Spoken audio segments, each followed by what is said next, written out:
Good evening, everyone. I'm Shelby. And I'm Marcus. And we're Cougars with a C. Today's topic will be allowing or giving your spouse recreational times. And this topic came up because the other week I wanted to go see a movie, but I wanted to go by myself. I just wanted to experience the movie alone. I just wanted to experience it alone. I wanted to take in every detail. And so I told my wife, I was like, listen, I'm going to the movies. I want to go see this movie. What was your response? I was thinking that he meant that we can go on like a little date. And then I was like, oh, you want to go by yourself? And he was like, I kind of wanted to go by myself. So, you know. How you felt about that? I mean, it stung a little bit at first, but I was like, okay.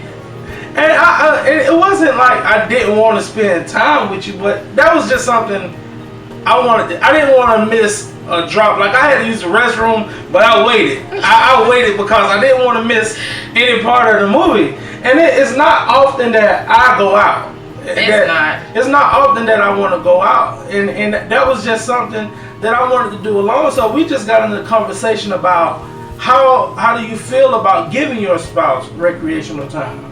When we first got married, we was together all the time. All the time. And I honestly, I think we're just getting to that point to where we're like, okay, go ahead and go. Yeah. You know, even if it was going to the grocery store, okay, go ahead and go. Yeah, but we spent 2 years in a long distance relationship. So I think when we finally got together, it was just like, oh, we just got to be with each other to make up for those 2 years. That's how I think it was. And I think, well, what do you think? What do you think got us to the point to where now we're finally saying, okay, it's okay for you to go.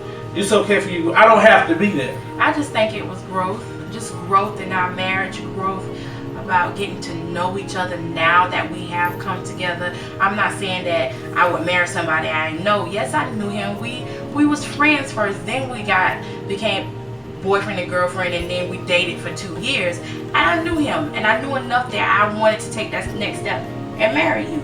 But now that we're married, I think that's a whole nother level of knowing somebody, and you know, you living with that person. So I think just growth in our marriage and growth in our relationship, knowing our relationship. I know how you feel about me. You know how you feel about. I know how you feel about me, and vice versa. So I think you saying is like, we built that foundation. And our foundation was communication. We've got a lot of foundations. We should have like a mansion by now. We got a mansion relationship. Yeah, so that's good. That's awesome. So it's like we built from one stage, we took it to another stage, and now we're going to another stage, but we took our time. I think that's the main foundation. Yeah. Because we took our time. We was friends first. Yeah.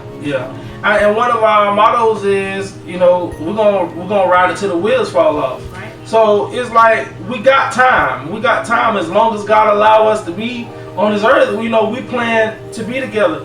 Leaving is not an option, you know. Right. So I think that since we paced ourselves, we take that time. Now we're getting to that point. Right. Because it was times like if I jump in the car and go, you might as well pack up because you going with me. But I think now that we're finally feeling comfortable saying, okay, I want to go do this.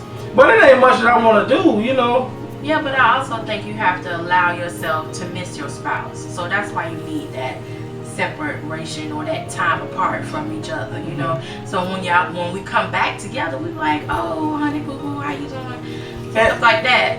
And honestly, it did feel good when I was able to go experience something and come back and tell you about it. You know, that's just gave us another opportunity to spend time together and talk. Mm-hmm. Because if we just saw it together, we could be like, oh, you like this part, or you seeing this part. Still, it's communication, but I experienced something that you didn't experience. And I seen the excitement that he had. He was so excited about that. He was like a kid, well, in his world, a grown man in a camera store. That's how he was. He was so excited. So it felt good for me to see him excited about that little time he had.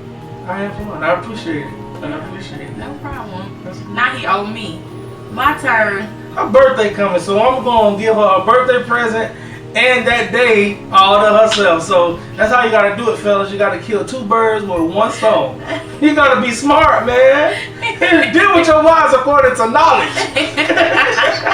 So that's what I'm going to do. But I did enjoy myself, and I think that what we're trying to say is, take your time. If you're not at a point to where you feel comfortable, letting your spouse say, I want to do this alone, I want to do this alone, take your time. Take your time. You got time, you got time. Just take your time, build that relationship up. We got a mansion.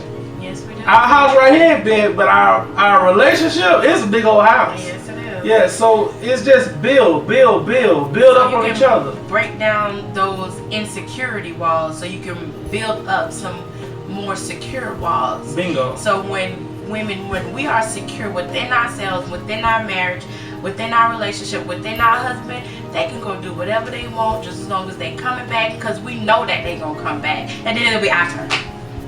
We owe you. So drop us some comments.